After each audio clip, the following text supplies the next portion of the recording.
What is up, Vikings? I hope you had a fantastic day so far. It is update day and the Asgard update has been released today. And with it, we got some more detailed information about the event. It was Alice releasing it on the Plarium website in their forum. And I will go through this post with you together now in order to make sure we understand how this event works once it gets released into the game. So, the Battle of Asgard is a legendary competition for clans. You will have to capture Asgard towers one by one in sequence in order to make your way to the central fortress. Your clan will earn points by holding these towers. That's as far as the event description goes, and we got a map here. We've already seen this one before, so let's familiarize with the terms used in the competition. So there's the Outlands. It's the area with the mountains and the rocks. The Outlands are a territory that surrounds the floating isles. When you relocate to Asgard, your town is placed in the Outlands. Then we have the Floating Isles. The Floating Isles are the territory within Asgard where the main action takes place. Couldn't be less specific. It is this area here in the middle where we see the towers and the central tower in the middle. Then we have the Asgard towers, which are fortresses on the Floating Isles that you have to capture. They are guarded by neutral troops called Asgard Sentinels. Then there is a tower territory, which consists of a tile near an Asgard tower where towns can be placed. The number of such places is limited. We will see this later, a bit further in this post.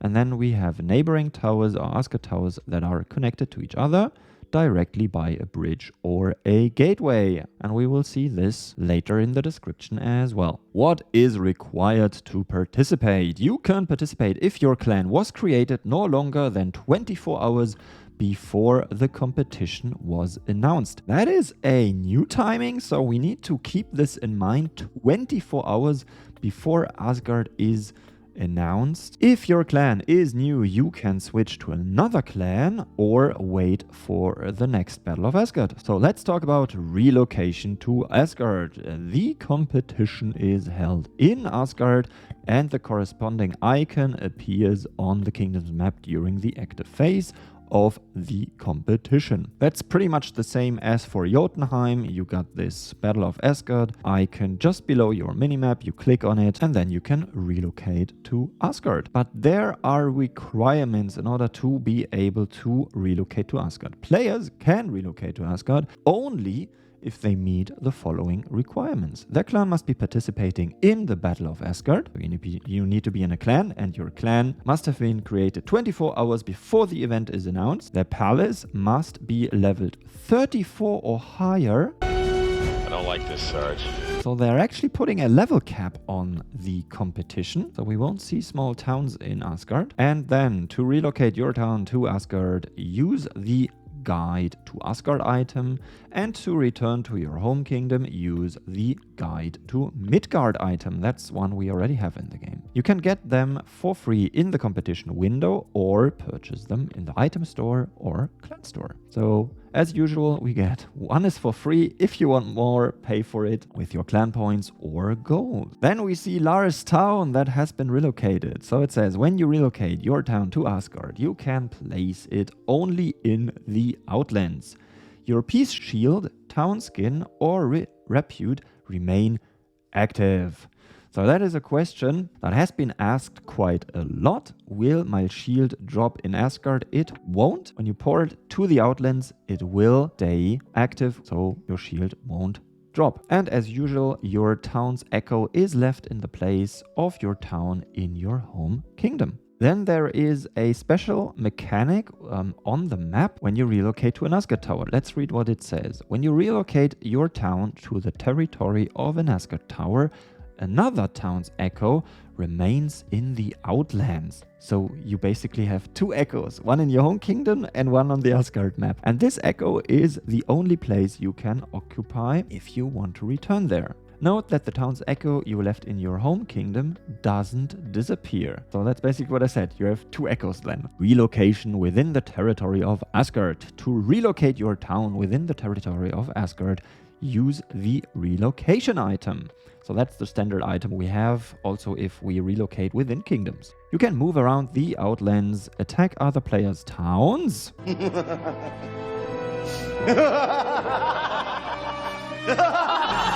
Ooh, that's something for me. Or send reinforcements and resources without any restrictions. So the Outlands works as any other kingdoms map, with the only restriction of the town level 34 that you need to have in order to jump there. On the Isles, your town can only be located on the territory of a tower that is being held by your clan or an ally. That was already announced, makes sense. And it's cool that you can actually jump on your allies' tiles as well. Now it gets a bit more interesting, capturing Asgard towers. These towers are located only on the floating isles. They are connected to the Outlands by bridges and to each other by bridges or gateways. It is only possible to attack a tower from a neighboring territory, so a bridge or a gateway is the only way to reach whichever tower you need. That's how a bridge looks like. I imagine this is the Outland. Here's a floating isle with a tower on it. We see the spots where you can locate a town on an island in order to attack the next tower. Then we have this image here, which represents a gateway. And let's see what the text says. For example, if your troops have to cross the territory of another Asgard tower in order to attack the tower that is your target, the attack will not be possible. You can't attack a tower if it isn't connected to the Outlands by a bridge, it isn't connected to your tower by a bridge or a gateway. So overall, pretty simple, needs a connection, either a bridge or a gateway in order to attack a tower. Then each tower is guarded by Asgard sentinels, and a tower is considered captured only once you have eliminated them. The closer to the heart of Asgard a tower is located, the more sentinels it contains.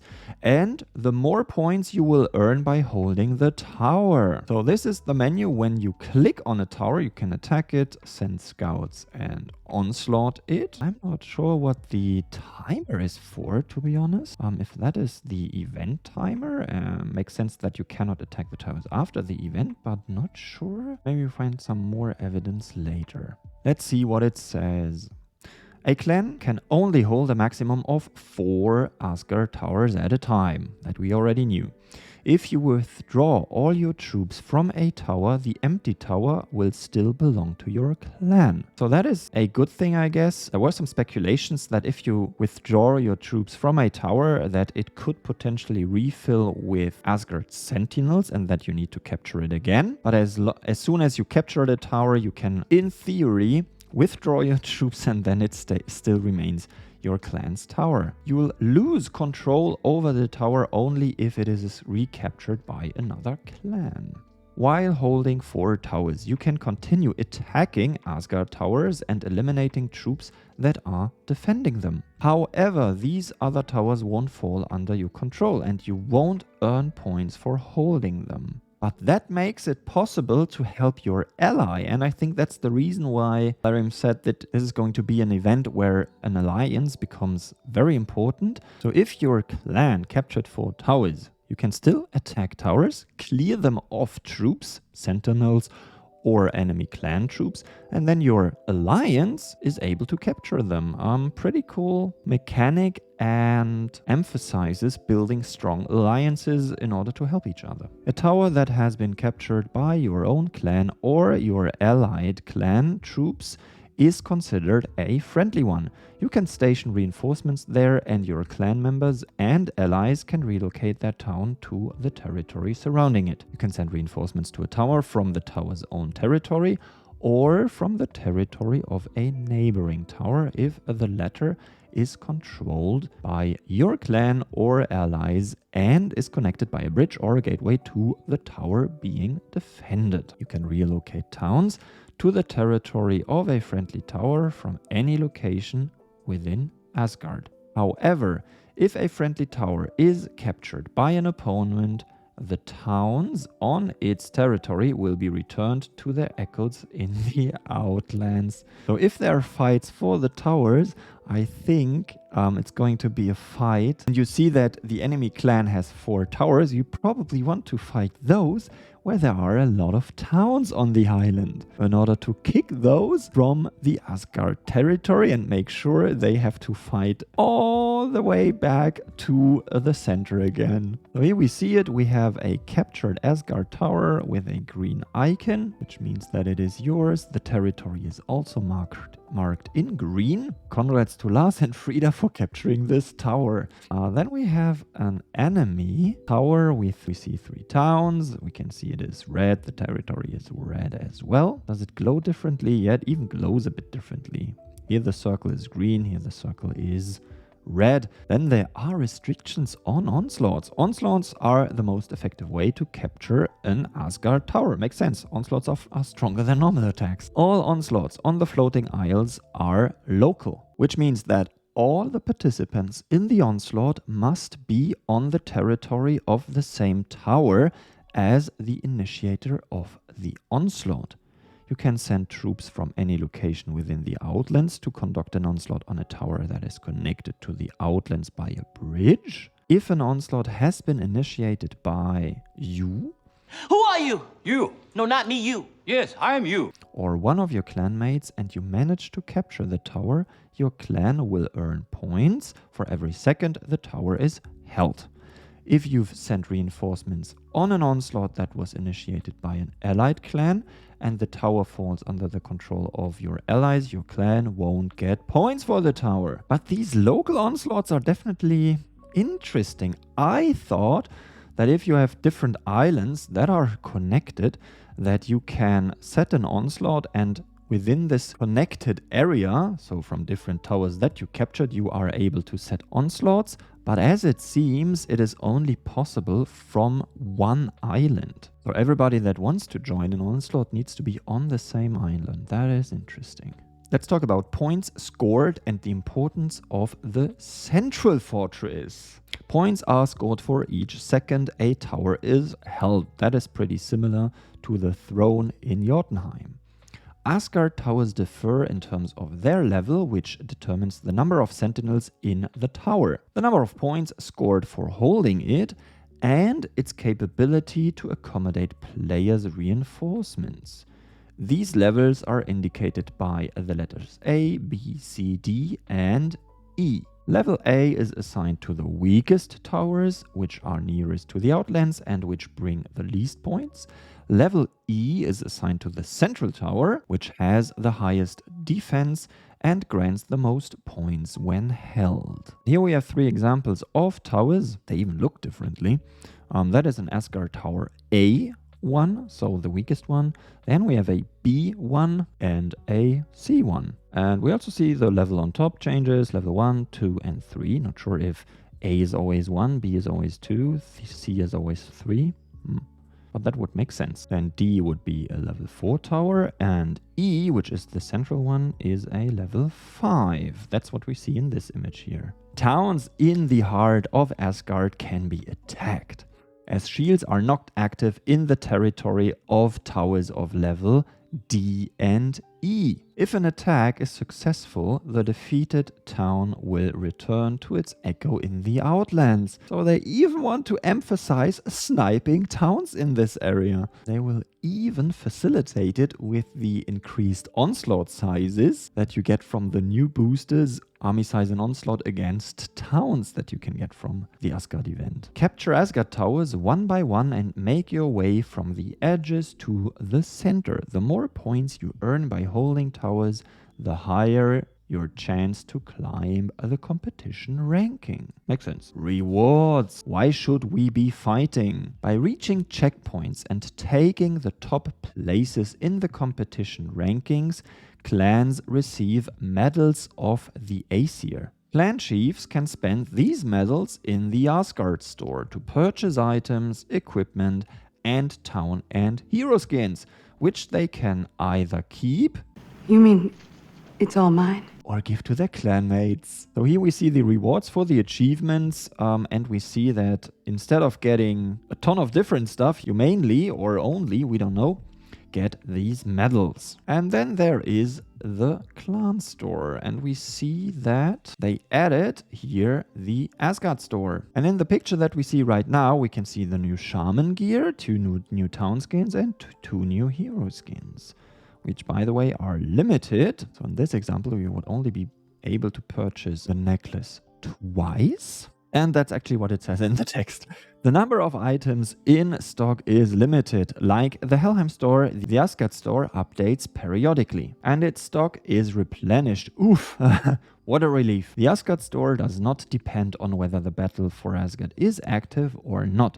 The clan chief can spend medals of the Aesir at any time. Players get soul shards by eliminating Asgard sentinels and troops belonging to players from other kingdoms. The color markers are the same as in the battle for the throne. Towns from other kingdoms have a red marker, while allied towns have a green one. In the Outlands, you can attack any player's town, while on the Isles, however, you can only attack towns in the territory of the neighboring tower. That is, your tower must be connected by a bridge or gateway to the one you want to attack. Q&A. Can I switch clans during the competitions? Yes. In order to do so, relocate from Asgard to your home kingdom, switch clans and return to Asgard. Question remains if you are then able to score for the other clan, because usually you can't. What clan action are not possible in the territory of Asgard? The clan chief cannot disband the clan or transfer power to another player. That a question from someone? Players cannot leave their clan, create a new clan or join another one. Why would you do this? The chief and elders cannot expel a player from the clan. When capturing towers, is it necessary to move towards the heart of Asgard? Not at all. If you want, you can capture only the towers in the first and second ring. It all depends on the strategy you choose. So you could also decide to be a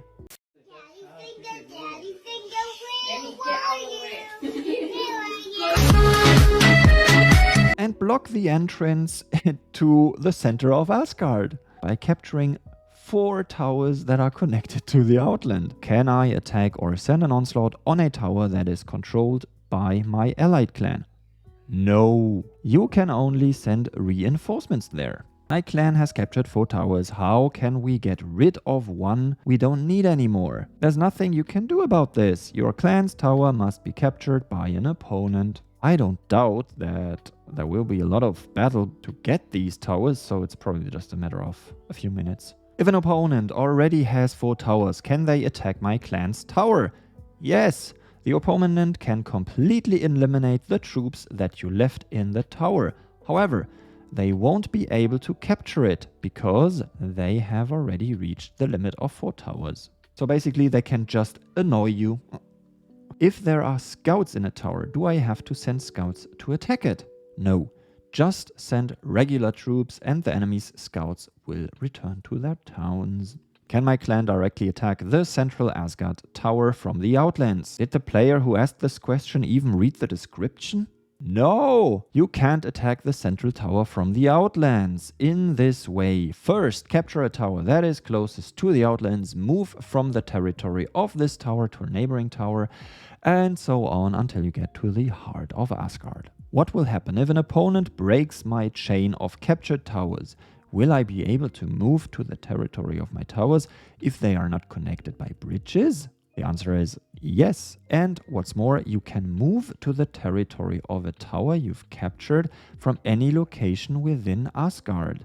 It is very interesting. Why can't I join an onslaught? Perhaps you are not in the same territory as the initiator of the onslaught, or there is no space for your troops in it.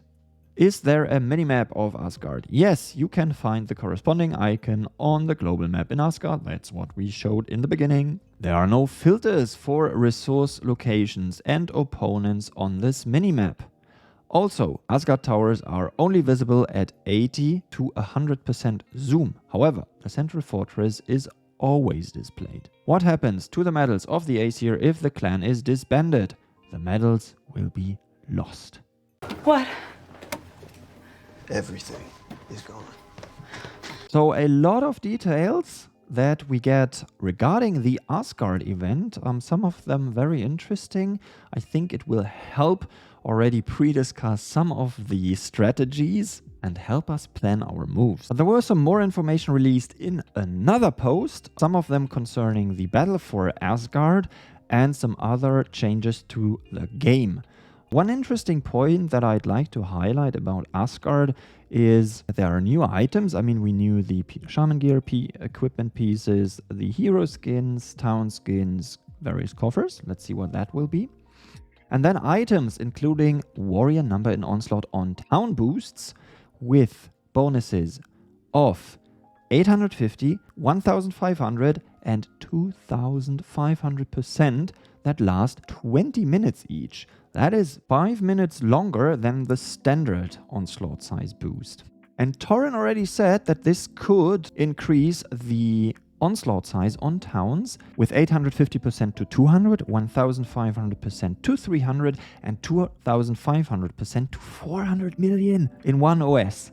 So probably the times where you felt safe standing unshielded in Jotunheim or Asgard are potentially over. But I think it's a good thing because that brings back some of the excitement that we initially had with Jotunheim. Then there is another change to the game, a new limit on purchases made in exchange for gold. Previously, the limit on purchases was 10 million and now it is 100 million.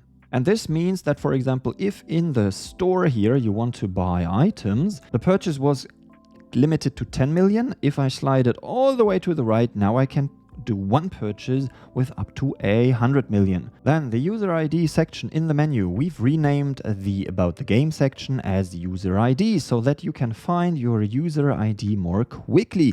Very important for my giveaways. We have also added the delete account bot button to this section, so be careful not to delete your account while trying to participate in some of my giveaways. Hit it to send an application to delete your account from the game. Let's look this up. So instead of having about the game, it now says user ID. And here's the delete account button. I will not do a demonstration of this one. Added upon players' requests. That's something I like. Automatic boost selection.